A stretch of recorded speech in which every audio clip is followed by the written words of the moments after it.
Olá, amigas e amigos que nos acompanham neste momento de reflexão, estudo, busca de conhecimentos através da doutrina espírita, proporcionados pela Sociedade Espírita Círculo da Luz. Em mais esta oportunidade vamos estudar, desta vez focando no capítulo 5 do nosso O Evangelho segundo o Espiritismo, que tem o título Bem-aventurados os aflitos. Desejo bons momentos de reflexão a todos e que Jesus, com a sua luz, com seu amor, com seus fluidos curadores, salutares, possa estar nos envolvendo a todos e as nossas famílias, os nossos lares, nestes fluidos, para que todos possamos nos sentir bem, saudáveis, felizes. Que Ele nos ilumine hoje e sempre. Assim seja. O nosso capítulo 5 do Evangelho segundo o Espiritismo, cujo título já mencionei, Bem-aventurados os aflitos, traz no início passagens de Mateus e de Lucas. Eu vou ler a primeira delas no item 1. Bem-aventurados os que choram, pois que serão consolados. Bem-aventurados os famintos e os sequiosos de justiça, pois que serão saciados. Bem-aventurados os que sofrem perseguição pela justiça, pois que é deles o reino dos céus. Mateus, no capítulo 5. Em seguida, Allan Kardec, abordando estas passagens, ele nos oferece o título Justiça das Aflições, onde vai nos explicar um pouco sobre estas palavras ditas por Jesus, de que serão consolados aqueles que têm fome e sede de justiça, serão saciados e, além disso, consolados. Como compreender essas palavras de Jesus numa época tão distante da nossa, né? 2000 anos, em torno disso, quando ele não podia explicar explicar da forma como nós explicamos hoje, através daquela doutrina que ele anunciou que viria, o Consolador, para nos esclarecer sobre todas as suas palavras e acrescentar ainda mais conhecimentos a tudo que ele já tinha ensinado. Então, essas palavras,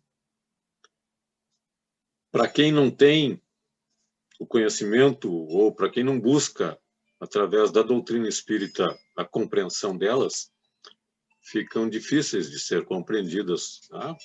Porque como essas compensações seriam alcançadas se nós vemos ao nosso lado tantas tristezas e alegrias,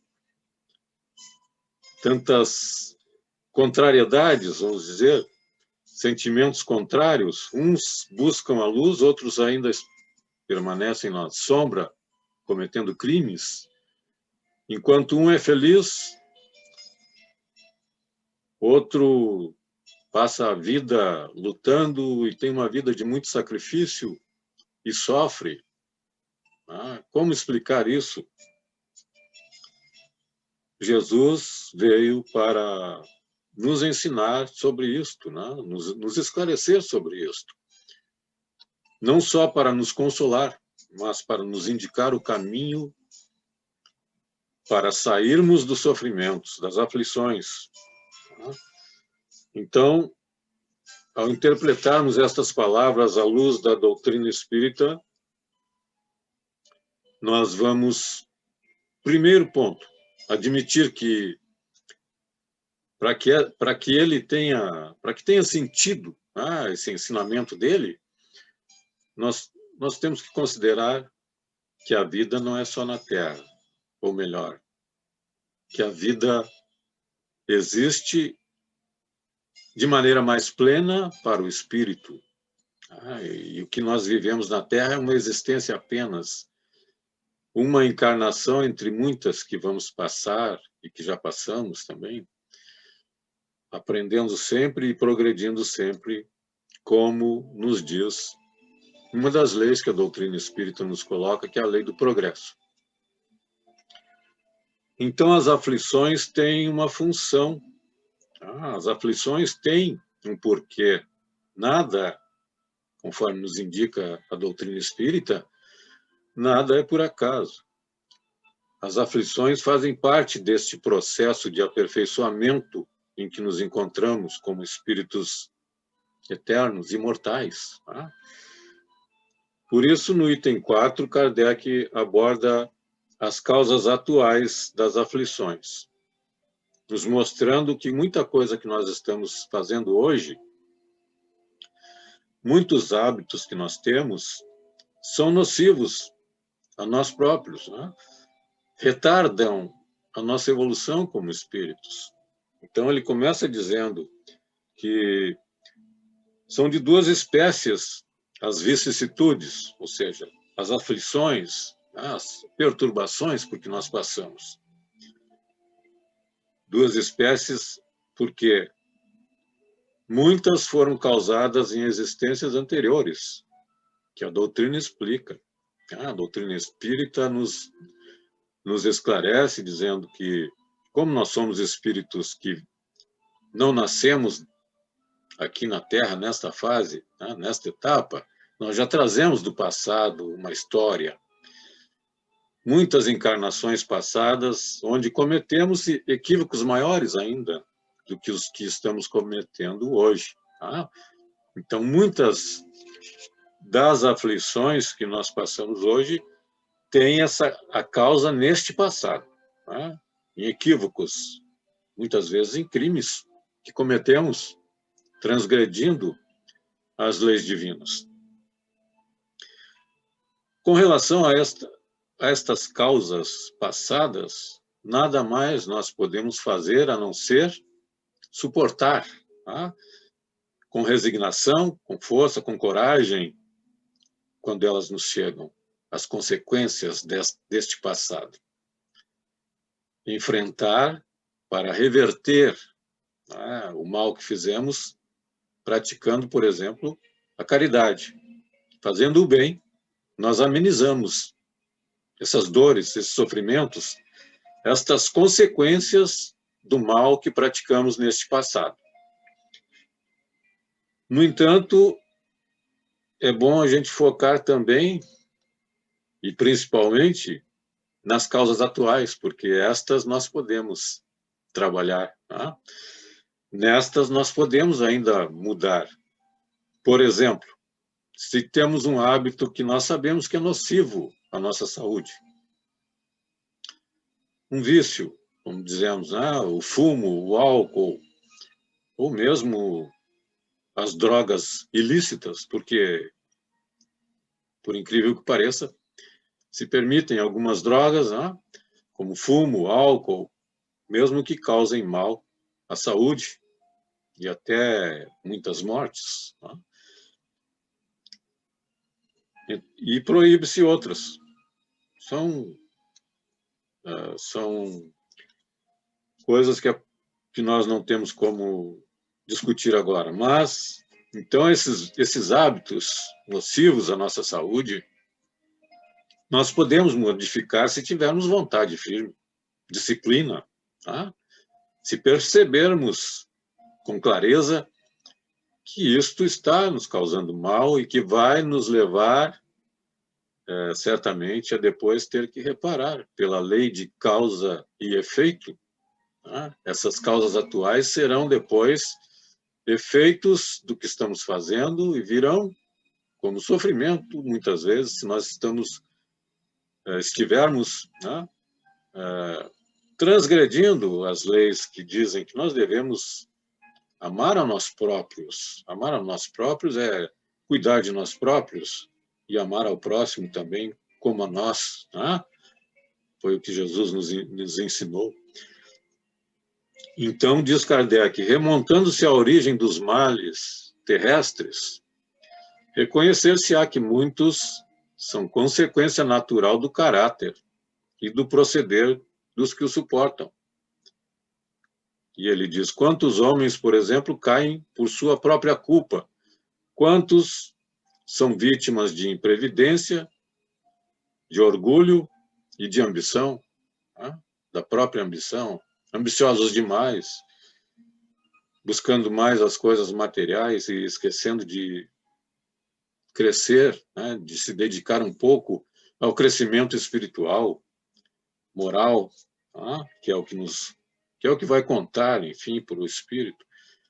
Então, quantos se arruinam por falta de ordem, de perseverança, pelo mal proceder, por agir mal com as outras pessoas, ou por não terem sabido limitar seus desejos.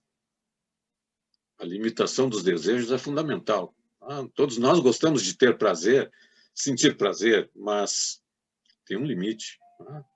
Comer além do recomendado, comer com os olhos e não com as necessidades do corpo, é um desses limites que nós temos que observar.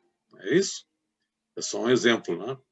Mas há muitos, em todos os casos, até no esporte, no exercício físico, que é uma coisa saudável. Se nós exageramos, nós acabamos prejudicando a saúde, né? Desgastando demais o corpo. Então, em tudo é preciso um limite, limitar esses desejos. Diz mais ele, quantas uniões infelizes porque resultaram de um cálculo de interesse ou de vaidade, e nas quais o coração não tomou parte alguma, ou seja, não houve o sentimento mais puro, a busca pelo amor, pelo afeto, né? Era mais um interesse calculado, né? De vaidade, de, sei lá, até financeiro, né? As vantagens que nós buscamos numa relação, muitas vezes, e depois nos arrependemos. Então, quantas doenças e enfermidades decorrem da intemperança e dos excessos de todo gênero, né? Quantos pais são infelizes com seus filhos porque não lhes combateram desde o princípio as más tendências? Deixaram que os germes do orgulho, do egoísmo e da tola vaidade se desenvolvessem e produzissem a secura no coração, depois tem o resultado. Tá? Depois os filhos não vão retribuir como nós queremos aquilo que foi a gratidão, né, que nós queremos deles, eles não vão retribuir. Por quê? Porque nós não alimentamos isso, não criamos as condições para que eles desenvolvessem esse sentimento de gratidão, né? De reconhecimento pelo que a gente faz. Então, tantas coisas que hoje nós fazemos que podemos perceber que não são boas, não vão produzir um resultado bom e que depois vão nos trazer sofrimento. Então, as causas atuais nós podemos, né, alterar e devemos lutar para alterar aquilo que não está de acordo com as leis de Deus, né? Tudo que possa nos causar sofrimento futuro, nós devemos modificar em nós, buscar modificar. Não é fácil, a gente sabe que não é fácil. Mudar um hábito não é fácil, limitar os desejos não é fácil, né? Entretanto, é muito necessário. Então, essas são as causas de hoje, né, que nós podemos alterar, mudar, para não sofrer no futuro. As do passado nós não podemos mexer mais. Então nós temos que nos resignar, lutar para melhorar a nossa conduta neste momento na Terra e através da prática do bem, da caridade, da reforma dos nossos sentimentos, né, da melhora de nós mesmos, da reforma moral, procurando ser honesto, correto com todos. Isso é um grande passo para que nós aliviemos o peso deste passado. No livro O Céu e o Inferno, tem um exemplo muito claro, e tem mais de um, né? Tem vários exemplos, mas eu destaquei um que gostaria de colocar para vocês, de como funciona essa lei de causa e efeito, que muitos ainda têm dúvidas, aqueles que não têm uma relação muito íntima com a doutrina, né, ainda têm dúvidas sobre isso, mas na história, ou melhor, no relato de um espírito, tá? Porque tudo aqui é verídico, tudo relatado, são fatos acontecidos na época em que Kardec organizou a doutrina. Neste relato, que tem o título de Um Sábio Ambicioso, nós encontramos a história, né, de uma senhora que teve a vida toda de sofrimentos, de dores atrozes. E diz aqui no texto que os médicos não encontravam a causa. Desde os 5 meses de vida até os 70 anos, ela sofreu com dores que a colocavam, diz aqui, quase a porta do túmulo, quase a faziam desencarnar, de tão fortes que eram. 3 vezes foi envenenada pelas experiências que a ciência incerta fez nela. Então a sua filha, que era espírita e frequentava, era médium espírita, frequentava uma sociedade espírita na época, tá? Indagou, pediu ao seu mentor que dissesse como abrandar aquelas dores da sua mãe. E o mentor disse a ela que deveria pedir apenas que ela tivesse força de suportar com paciência e com resignação aquelas dores, aqueles sofrimentos, aquelas aflições todas. Né? E em seguida ditou o seguinte texto, que eu vou ler um trecho, porque vale a pena. Disse: tudo tem a sua razão de ser na existência humana. Não há um sofrimento que causastes que não encontre um eco nos sofrimentos que suportais. Não há um de vossos excessos que não encontre um contrapeso nas vossas privações. Não há uma lágrima que caia de vossos olhos sem ter uma falta para lavar, um crime, algumas vezes. Suportai, pois, com paciência e resignação, as vossas dores, físicas e morais. Por cruéis que vos pareçam, e pensai no lavrador, cuja fadiga cansa os seus membros, mas que continua a sua obra sem deter-se, porque sempre tem diante dele as espigas douradas, que serão os frutos de sua perseverança.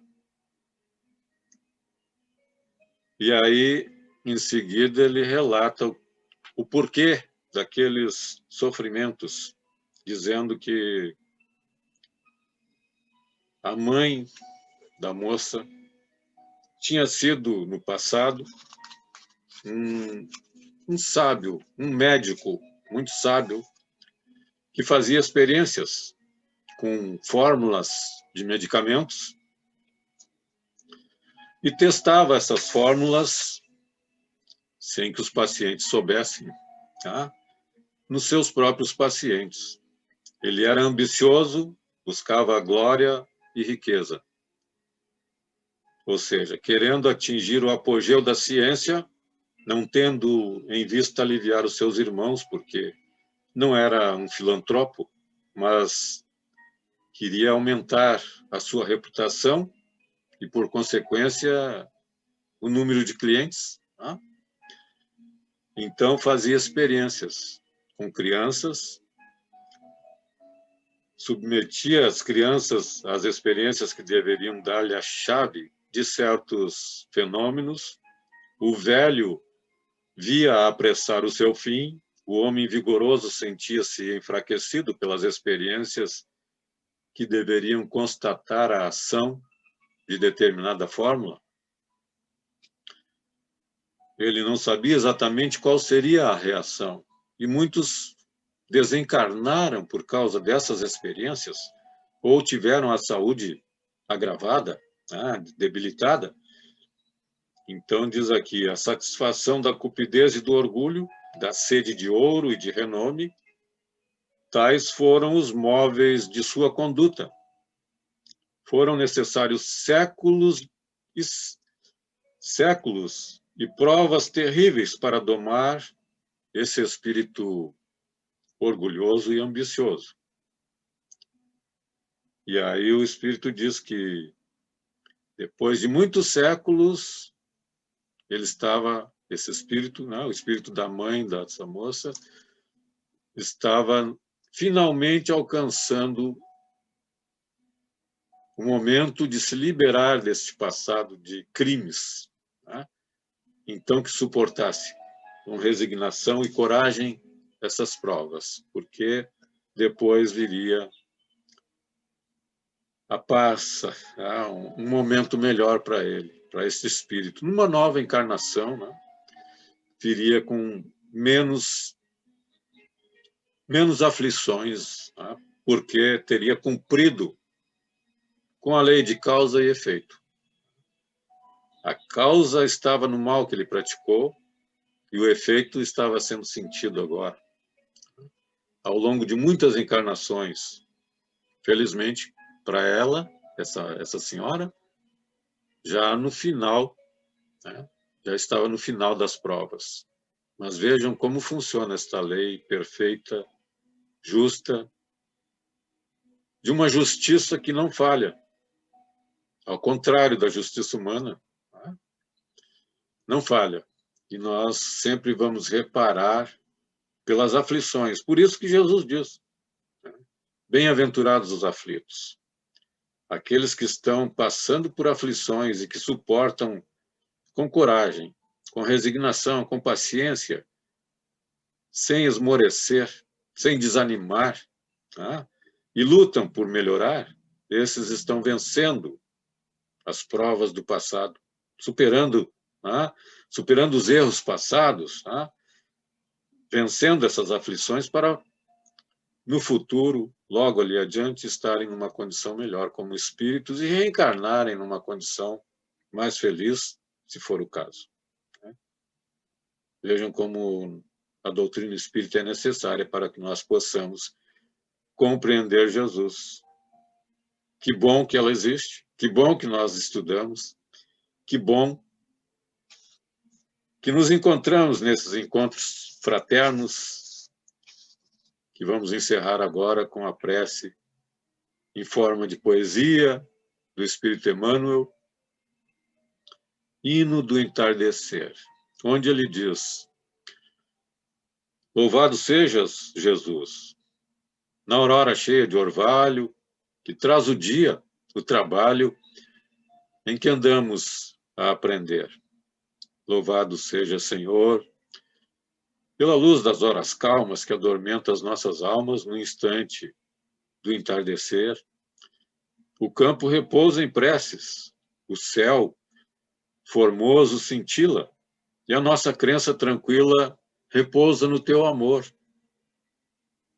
É a hora da tua bênção nas luzes da natureza, que nos conduz à beleza do plano consolador. É nesta hora divina que o teu amor, grande e augusto, tapaz a mente do justo alívio e conforto à dor. Amado Mestre, abençoa a nossa prece singela, faze luz sobre a procela do coração pecador. Venha a nós do céu ditoso, ampara a nossa esperança. Temos sede de bonança, de amor, de vida e de luz. Na tarde feita de calma, sentimos que és nosso abrigo. Queremos viver contigo. Venha até nós, meu Jesus. Muito obrigado, muita paz, muita luz, muita saúde a todos, que assim seja.